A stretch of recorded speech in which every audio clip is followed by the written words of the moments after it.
بسم الله الرحمن الرحيم القارعة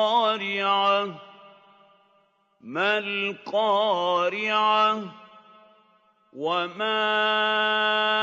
أدراك ما القارعة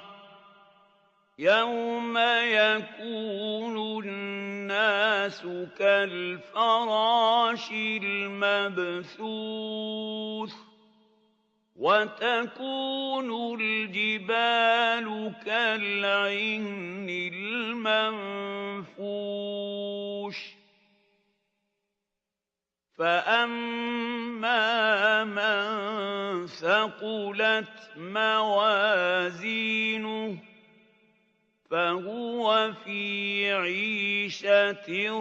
راضية وأما من خفت موازينه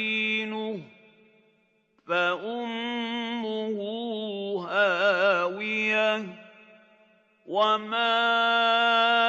أدراك ما هي نار حامية